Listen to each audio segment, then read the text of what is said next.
독일의 어느 시골 마을. 이곳에는 사우나 시스템은 누가 뭐래도 독일식 사우나가 최고라고 주장하는 여성이 있습니다.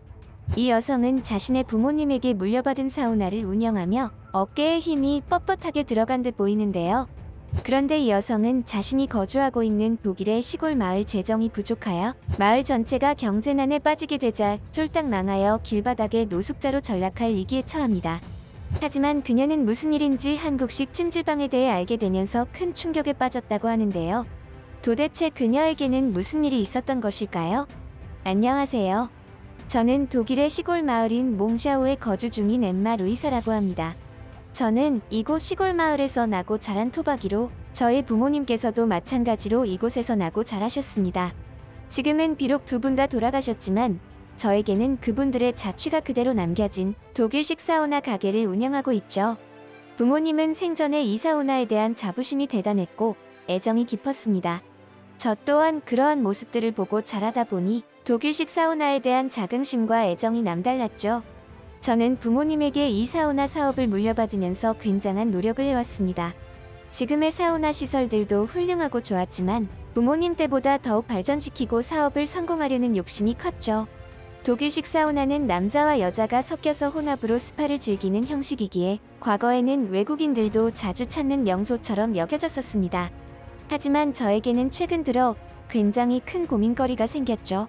최근 들어 부모님에게 물려받은 사업체인 사우나 사업 운영이 아주 힘들어지고 있기 때문입니다. 조금씩 천천히 손님들의 발길이 뜸해지고 줄어들더니 최근에는 전기세와 수도세 등의 공과금을 내는 것조차 힘든 지경에 이르렀거든요. 이러다가 아주 쫄딱 망하겠다 싶은 생각이 들었습니다. 제가 어떻게 애지중지하며 키워온 사업체인데 이런 식으로 갑작스럽게 망해버린다는 게 말이나 됩니까? 그렇게 된다면 나중에라도 돌아가신 부모님을 만나뵐 면목이 없을 것 같았습니다. 더도 말고 덜도 말고 그냥 부모님께서 해 오시던 것만큼만 운영이 되어 주었더라면 더할 나위가 없었을 텐데 말입니다. 우리 마을에서도 꽤 잘 나가던 사우나 업체였는데 그런 제가 이 정도면 다른 업체들은 이미 지금쯤 폐업 신고를 고려하고 있을지도 모르겠다는 생각마저 들더군요. 지금처럼 사우나 운영이 힘들어진 이유로는 최근 들어 외부에서 사람들이 유입되지 않는 영향이 큰 듯했습니다. 아무래도 독일식 남녀 혼합 스파 형식의 사우나가 세계적으로 유명하다 보니 종종 외국인들도 방문하곤 했었는데 최근에는 통 그런 손님들이 없었거든요. 이대로 손을 놓고 있다가는 진짜로 큰 사달이 나겠다 싶어서 저는 사우나 살리기 프로젝트에 돌입했죠. 우리 업소를 찾아주시는 손님들에게 신뢰가 되지 않는 한도 내에서 여쭈어 보았습니다. 안녕하세요. 혹시 저희 사우나를 이용하시면서 불편하시거나 개선되었으면 하는 부분들이 있을까요? 저는 친절하게 손님들에게 혹시나 우리 사우나를 이용하면서 내가 놓친 부분들이 있나 일일이 확인을 했습니다. 하지만 직설적으로 여쭈어서인지 손님들은 하나같이 별다른 불만사항이 없다고만 하셨죠. 그래서 나무로 된 편지함을 하나 설치하여 손님들에게 사우나 이용 시 불편사항들을 남겨놓도록 장치를 하나 마련해 두었습니다. 하지만 이 방법 또한 역시나 그리 눈에 띌 만한 불편사항이나 요즘 들어 손님들의 발길이 줄어드는 원인을 파악하기에는 부족했죠. 결과적으로 제가 내린 결론은 경제 불황이었습니다. 마을 사람들 전체가 경제 불황 때문에 지갑을 닫아버린 것으로 생각했죠. 이곳이 시골 지역이긴 했지만 방송은 다들 보기 때문에 뉴스에서 경제 불황이다, 물가가 오른다와 같은 내용이 방송되면 다들 허리띠를 졸라매곤 하니까요. 이번에는 그러한 영향이 조금 심하다 싶은 정도긴 했지만 그것 말고는 지금의 현상을 설명할 길이 없었습니다. 그렇다는 것은 결국 제가 할 수 있는 일이 없다는 결론이었습니다. 부족한 것이 있다면 채우면 될 것이고 바꿀 것이 있다면 바꾸면 되겠지만 경제가 불황이고 마을 자체 주머니 사정이 좋지 않으면 제가 할 일이 없었으니까요. 또 한편으로는 사람들이 독일식 사우나의 실증을 느낀 것은 아닐까 하는 생각이 들기도 했습니다.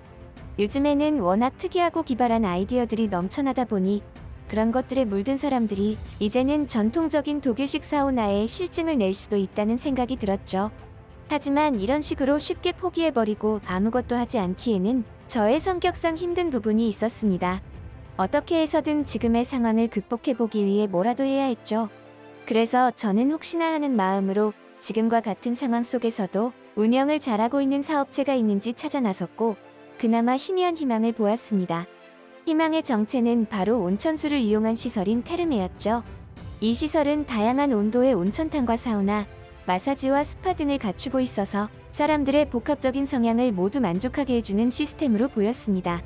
저는 혹시 이거라면 지금의 위기를 벗어날 수 있지 않을까? 하는 생각을 하며 테르메 시스템에 대해서 자세하게 알아보기 시작했죠. 그리고 기어이 큰 돈을 들여 해당 시스템으로 사우나 전체를 고치는 결정을 내렸습니다. 물론 저에게 있어서 이러한 결정은 쉬운 결정이 아니었습니다. 부모님께서 물려주신 사우나를 완전히 뜯어고치는 작업이었으니까요. 하지만 그마저도 완전히 망해서 폐업을 하는 것보다야 나았기에 이를 악물고 버텨내어야 했습니다. 기존의 전통 사우나를 신식 테르메 시스템으로 바꾸면서 예상대로 손님들의 발길이 조금씩 늘어났습니다. 하지만 이 정도로는 손익분기점을 넘기지 못할 정도였죠. 광고 전단지도 돌려보고 시간이 지나면 분명히 상황이 개선될 것으로 기대했지만 그리 쉬운 일이 아니었습니다. 결국 저는 수개월이 흐른 뒤부터 테르메 시스템으로 고치는 것에 큰 돈을 들인 것을 후회를 하고 말았죠. 그 돈이면 최소한 올 한 해는 버텨볼 수 있었을 텐데 이제는 버틸 힘조차 없었습니다. 어차피 지금의 상황이 경제 불황 때문이라면 이 고비만 버티면 분명히 다시 기회가 찾아올 터인데 너무 섣불리 움직인 건 아닐까 등골이 오싹했죠. 스스로 막다른 골목으로 들어간 기분이었습니다. 만약 하늘에 계신 부모님께서 지금의 제 모습을 보신다면 얼마나 한심하다고 생각하실까요? 언제라도 부모님을 뵙게 된다면 고개를 들지 못할 것 같았습니다. 부모님의 사업을 쫄딱 말아먹고 길거리에 나가서 노숙자 신세를 지내야 할지도 모를 저의 가까운 미래를 생각하니 눈물이 앞을 가려왔죠. 이놈의 촌구석을 벗어나서 인구가 많은 곳에서 사업을 다시 시작해야 했나 싶은 생각도 들었고 오만 가지 생각들과 후회들이 물밀듯 밀려 들어왔습니다. 하지만 지금에 와서야 그러한 생각들을 해봤자 제가 할 수 있는 일들은 없었죠. 모든 것을 자포자기했습니다. 버티는 대로 버텨보기는 하겠지만 서서히 망해가는 사업체를 지켜보는 수밖에는 없었죠. 그러던 어느 날 희망을 잃은 저의 눈동자에 다시금 활력을 불어넣어줄 만한 기가 막힌 소식을 접했습니다. 아는 지인이 사우나를 방문하여 지나가는 소리로 던진 몇 마디였는데 저에게 있어서만큼은 사막의 오아시스를 만난 것처럼 반가웠죠. 정부에서 지원금을 지원해주는 사업 항목들이 있다는 것. 그것이 제가 들은 희망의 메시지였습니다. 우리 마을에서도 지금의 경제 상황을 심각하게 받아들이고 자체적으로 여러 가지 사업 분석들을 했고 우리 마을에 가장 적합하고 어울리고 사업적인 가능성이 있는 것들만 추려서 해당 사업을 하려는 사람들에게 지원을 해주는 정책이었죠. 저는 생각했고 고민했습니다. 이대로 서서히 망해가는 사업체를 지켜보고만 있을 것인가? 아니면 차라리 정부의 도움을 받아서 한 번 더 사업체의 변형을 시도해 볼 것인가를 두고 말이에요. 제가 내린 결론은 당연하게도 후자였습니다. 나쁘지 않겠다는 생각이었어요. 어차피 저 자신도 사업의 변화를 이끌어내려고 노력도 했었고 이제는 더 하고 싶어도 자금이 없어서 하지 못하던 터였는데 때마침 정부에서 지원이 가능하다고 하니 말입니다. 다만 부모님에게 물려받은 사우나 사업에 대한 애착과 미련은 쉬이 사라지지 않았죠. 만약 정부에서 지원하는 사업의 종류 중에서 사우나와 관련된 사업이 없다면 만약에 그렇다면 완전히 사업의 종류를 바꿔야 하기에 조금은 망설여졌죠. 하지만 어쩌겠습니까? 이대로면 쫄딱 말아먹고 길거리에 나갈 판인데 움직여야 했고 선택해야 했습니다. 그런데 이게 무슨 일입니까? 천만다행스럽게도 제가 하던 사업인 사우나 사업과 결이 비슷한 사업들도 보였습니다. 특히 그 중에서 저는 한국식 찜질방 사업이 눈에 띄었는데 이 사업을 진행하게 된다면 지금의 시설에서 몇 가지만 추가를 하고 변경하는 선에서 진행할 수 있어 보였거든요. 그래서 저는 과감하게 한국식 찜질방으로 사업체를 변경하기로 했죠. 이때는 정말이지 꿈에도 몰랐습니다. 그 결정이 가져올 결과에 대해서 말이죠. 결국 저는 약 3개월의 기간 동안 정부의 지원을 받아 한국식 찜질방 시스템을 갖추었고 정식 사업 오픈을 하기에 이르렀습니다. 물론 저 이거 할 테니 도와주세요. 돈 주세요. 라고 주장한다고 해서 아무나 도와준 것은 아니었어요. 그 과정 또한 쉬운 일은 아니었습니다. 정부의 관리인들에게 내 사업의 계획을 발표하고 설득하는 과정들이 필요했거든요. 작성해야 하는 문서들도 아주 많았죠. 세상에 공짜는 없다고 하잖아요. 노력 없이는 성취도 없었습니다. 드디어 한국식 찜질방 시스템을 갖추게 된 저는 정식으로 사업을 오픈하기에 이르렀죠. 한국식 찜질방 시스템은 제가 보기에는 그야말로 혁신과도 같은 시스템들이었습니다. 온천과 냉탕이 있었고 휴게실이 따로 존재했죠. 게다가 내부에는 식당까지 있었는데 그곳에서는 다양한 음식들을 판매할 수 있게 되어 있었습니다. 게다가 마사지 서비스를 받는 곳도 있었고 게임을 즐기는 공간들도 존재했죠. 마치 이곳에 들어가면 하지 못할 것이 없는 것처럼 느껴졌습니다. 피로도 풀고 즐길 거리도 즐기고 맛있는 것도 먹고 말이죠. 이번에야말로 다시금 과거의 전성기 시절의 인파를 누려보지 않을까 하는 기대를 하지 않을 수 없었습니다. 그런데 제가 너무 기대가 컸던 것일까요? 새로이 개업한 한국식 찜질방은 사업 초기에 손님들의 별다른 반응을 끌어내지 못하는 듯 보였습니다. 첫 한 달 동안에는 그 전에 하던 사업과 비교했을 때 별반 다를 게 없었죠. 사람들은 여느 때와 마찬가지로 드문드문 드나들었고 없을 때는 횡했죠. 저는 초조해졌습니다. 역시나 동방의 아시아 국가 사우나 방식은 이곳 독일에서는 통하지 않는 것인가 하고 생각했죠. 딱 2달째가 되기 전까지는 말이에요. 2달째 되던 날부터 서서히 기적이 일어났습니다. 찜질방을 찾는 사람들이 줄을 짓기 시작했거든요. 이게 대체 무슨 일이지?